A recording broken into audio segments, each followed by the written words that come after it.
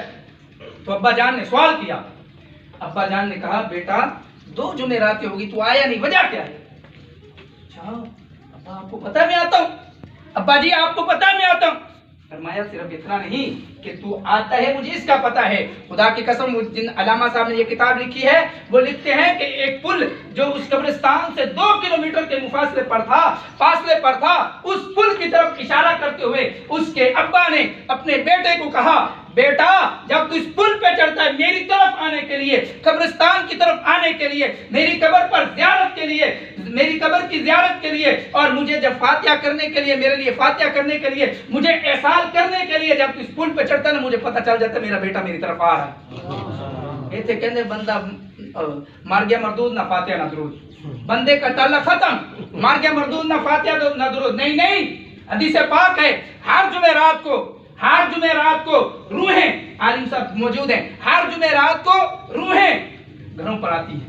نہیں، ہر جمعرات کو روحیں گھروں میں آتی ہیں، ان کا تعلق قائم رہتا ہے. اور ایک اور بھی حدیث ہے، آقا کریم صلی اللہ تعالی علیہ وآلہ وسلم کا فرمان معظم ہے کہ والدین کو ہر جمعرات، اور ایک روایت کے مطابق ہر پیر کو، ہر جمعرات اور ہر پیر کو بچوں کے اعمال، بچے کے افعال، بچے کی ایکٹیویٹیز، بچے کی کرتوت، بچے کے کام وغیرہ جو ہیں وہ والدین کے سامنے رکھے جاتے ہیں. تیرا بیٹا تیرے پیچھے یہ کر رہا ہے، تیرا بچہ، تیرا بیٹا تیرے پیچھے یہ کر رہا ہے.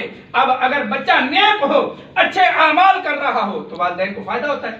اگر بچہ گناہ کر رہا ہو تو انہیں دکھ پہنچتا ہے، انہیں رنج ہوتا ہے، انہیں تکلیف ہوتی ہے. بہرحال والدین کی بڑی عزت اور شان ہے. نبی پاک صلی اللہ تعالی علیہ وآلہ وسلم نے ارشاد فرمایا والدین کے انتقال کر جانے کے بعد ان کے 4 حقوق باقی رہتے ہیں. کتنے؟ 4 حقوق باقی رہتے ہیں. کون سا؟ فرمایا الصلاۃ، ان پر نماز جنازہ ادا کرنا. کیا فرمایا؟ ان کے لیے ان پر نماز جنازہ ادا کرنا. جب وہ انتقال کر جائیں تو ان پر نماز جنازہ ادا کرے. یہ والدین بچے پر والدین کا حق ہے کہ جب وہ انتقال کر گئے تو وہ اس پر ان کا جنازہ ادا کریں. یہ پہلا حق والدین کے انتقال کرنے کے بعد ان کی تدفین وغیرہ کا، جنازے وغیرہ کا اہتمام کرنا، یہ والدین کا پہلا حق مرنے کے بعد. اس کے بعد ان کے لیے استغفار کرے، ان کے لیے دعائے مغفرت کرے. یا رب کریم اللہم رب ارحمہما کما ربیانی صغیرا، یا رب کریم میرے والدین کو بخش دے، یا اللہ ان پر رحم فرما جس طرح بچپن میں یہ مجھ پر انہوں نے رحم کیا، مجھے پالا سنبھالا، میری تربیت کی، پرورش کی. یا رب کریم ان پر رحم فرما. ان کے لیے استغفار کرے، ان کے لیے کیا کرے؟ استغفار کرے. اور اس کے بعد تیسرا حق جو ہے وہ کیا ہے؟ رشتہ داروں کے ساتھ تعلق کو قائم رکھے. رشتہ داروں کے ساتھ، والدین کے جو رشتہ دار ہیں، خالہ، ماموں، چچا، تائے، جو والد صاحب کے رشتہ دار ہیں ان کے ساتھ، جو والدہ کے رشتہ دار ہیں ان کے ساتھ تعلق کو قائم رکھے، تعلق کو، ربط کو جوڑے رکھے، مضبوط ربط رکھے، تعلق کو مضبوط رکھے. اس سے بھی میت کو فائدہ ہوتا ہے، والدین کی روح کو خوشی ہوتی ہے اور والدین قبر میں خوش ہوتے ہیں. چوتھا حق کیا ہے؟ چوتھا حق یہ کہ انہوں نے جو عہد و پیمان کیے، جو انہوں نے وعدے کیے، جو ایسی وہ نیتیں کر دیں، مثال کے طور پر مسجد بناؤں گا، مدرسہ بناؤں گا، یا کوئی اور ایسا اللہ کا حق باقی رہ گیا، حج فرض نہیں کر سکے، اس طرح دیگر جو بھی انہوں نے اللہ کے حقوق باقی رہ گئے ان کی ادائیگی کا انتظام کریں، ان کی ادائیگی کا انتظام کرے. اور جو وہ عہد و پیمان کر گئے دنیا میں رہتے ہوئے، جو وہ نیتیں کر گئے، ممکن حد تک ان کو پورا کرنے کی کوشش کرے. جب یہ یہاں بیٹھ کر، یہاں رہتے ہوئے کوئی مسجد بنوا دے گا، کوئی مدرسہ بنوا دے گا، کسی کی مدد کر دے گا تو انشاءاللہ اس کا فائدہ بھی اس کے والدین کو پہنچے گا. والدہ کے بارے میں آقا کریم صلی اللہ تعالی علیہ وآلہ وسلم بالخصوص والدہ کے حق کو بیان کرتے ہوئے ارشاد فرمایا. ایک صحابی حاضر خدمت ہوا، ارشاد فرمایا یا رسول اللہ صلی اللہ علیہ وسلم مجھ پر کس کا حق ہے؟ فرمایا تیری والدین میں سے زیادہ حق کس کا ہے؟ فرمایا تیری ماں کا. پھر پوچھا کس کا ہے؟ کہا اموں کا. پھر پوچھا کس کا؟ فرمایا اموں کا. 3 مرتبہ فرمایا اموں کا، تیری ماں کا. اس نے 4تھی مرتبہ پھر عرض کی یا رسول اللہ، اس کے بعد فرمایا ثم ابو کا، اس کے بعد تیرے ابا حضور کا تجھ پر حق ہے. تو سب سے زیادہ حق والدہ محترمہ کا ہے. اور والدہ خدا کی قسم یہ وہ ماں ہے، ماں وہ عظیم رشتہ ہے کہ خود پریشانی برداشت کر لے گی، بچے کو پریشانی نہیں آنے دے گی۔ والد کی طبیعت بھی یہی ہے، لیکن اللہ پاک نے ماں کا دل زیادہ نرم رکھا ہے، تو ماں کبھی بھی یہ نہیں چاہتی، باپ بھی نہیں چاہتا، لیکن خصوصیت کے ساتھ ماں بچے کو تکلیف میں دیکھنا نہیں چاہتی، کیونکہ وہ بے صبری ہو جاتی ہے، ماں بے صبری ہو جاتی ہے۔ تو ماں کی عزت اور شان کو بیان کرتے ہوئے آپ نے فرمایا ماں کا 3 گنا زیادہ حق ہے والد سے، ماں کا 3 گنا زیادہ حق ہے والد سے۔ اب اس کا کیا مطلب؟ والد کو دھکے دے کے باہر نکال دیں؟ والد صاحب کو گھر سے دھکے نہیں، والدین جو ہیں یہ دونوں زندہ ہیں، جیسے میں نے شروع میں کہا، ایک شخص آقا کریم صلی اللہ علیہ وسلم کی خدمت گہربار میں حاضر ہوا، خدمت اقدس میں حاضر ہوا، عرض کی ما حق الوالدین علی والدہما، یا رسول اللہ صلی اللہ تعالی علیہ وآلہ وسلم یہ بتائیے کہ بچے پر والدین کا حق کیا ہے، بچے پر والدین کا حق کیا ہے؟ آقا کریم صلی اللہ تعالی علیہ وآلہ وسلم چونکہ مختصر کلام فرماتے تھے مگر جامع فرماتے تھے، چند لفظوں میں مدعا سمجھا دیتے تھے، فرمایا ہما جنتک و نارک، فرمایا ہما جنتک و نارک، فرمایا تیرے والدین تیرے لیے جنت بھی ہیں، تیرے لیے دوزخ بھی ہیں۔ تو عمرے کرتا پھر، حج کرتا پھر، ریاضتیں کرتا پھر، مجاہدے کرتا پھر، چلے کاٹتا پھر، کچھ بھی کرتا پھر، جب تک تیرے والدین تجھ سے راضی نہیں تو یاد رکھ اللہ تجھ سے راضی نہیں۔ وسقت ربی وسقت الوالد ورضی ربی ورضی الوالد۔ آقا کریم صلی اللہ تعالی علیہ وآلہ وسلم نے ارشاد فرمایا کہ والد کی رضا میں رب کی رضا، اور رب کی رضا میں والد کی رضا۔ اگر ہم چاہتے ہیں کہ میرا رب مجھ سے راضی ہو جائے، اگر ہم چاہتے ہیں کہ اللہ کریم مجھ سے راضی ہو جائے، اگر ہم چاہتے ہیں کہ میں دنیا میں رہتے ہوئے جنتی بن جاؤں، تو والدین کی عزت کرنی ہم پر لازم ہے۔ اللہ پاک میں والدین کی عزت و تکریم بجا لانے کی توفیق عطا فرمائے۔ ایک پنجابی شاعر ہے، وہ ماں کی شان میں کچھ اس طرح سے گویا ہوا ہے، ایڈیاں بوڑیاں چھاواں جگ تے لبدیاں نہیں، تر جمن ایک وار تے ماواں لبدیاں نہیں، تر جمن ایک وار تے ماواں لبدیاں نہیں، پتر پاویں لکھ جہان تو مندے نے، پتر پاویں لکھ جہان تو مندے نے،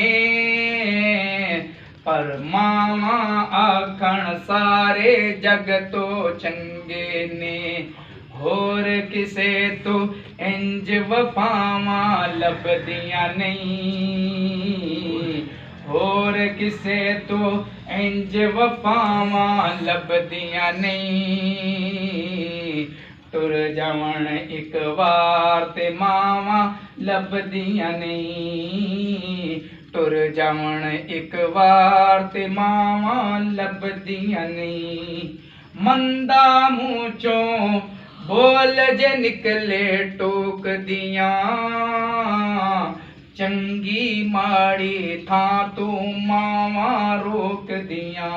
ابا بھی روکتا ہے چنگی ماڑی تھاں سے، لیکن اماں ہوتی ہے گھر میں، بچہ ماں کی صحبت میں زیادہ ہوتا ہے۔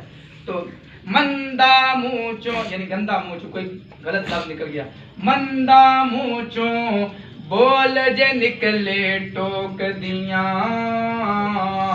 چنگی ماڑی تھاں تو ماواں روک دیاں، مفت چ اڈیاں نیک سلاواں لبدیاں نہیں، مفت چ اڈیاں نیک سلاواں لبدیاں نہیں، تر جمن ایک وار تے ماواں لبدیاں نہیں، تر جمن ایک وار تے ماواں لبدیاں نہیں، شاکر ماں دا انت وچھوڑا سینا اے، پھر آپی ڈگنا آپی اٹھنا بہنا اے، شاکر ماں دا انت وچھوڑا سینا اے، پھر آپی ڈگنا آپی اٹھنا بہنا اے، میرا پت بسم اللہ، میرا پت بسم اللہ، میرا پت بسم اللہ دیاں پھر صداواں لبدیاں نہیں، ٹر جاون ایک وار تے ماواں لبدیاں نہیں ٹر جاون ایک وار تے ماواں لبدیاں نہیں اللہ پاک کی بارگاہ میں دعا ہے اللہ پاک میری حاضری کو اپنی بارگاہ علم میں قبول و منظور فرمائے آپ سب کا آنا بھی اپنی بارگاہ علم میں قبول و منظور فرما کر حاجی صاحب والوں کی والدہ محترمہ مرحومہ مغفورہ کی مغفرت فرمائے ان کے درجات بلند فرمائے مرحومہ کی قبر کو جنت کے باغوں میں سے ایک باغ بنائے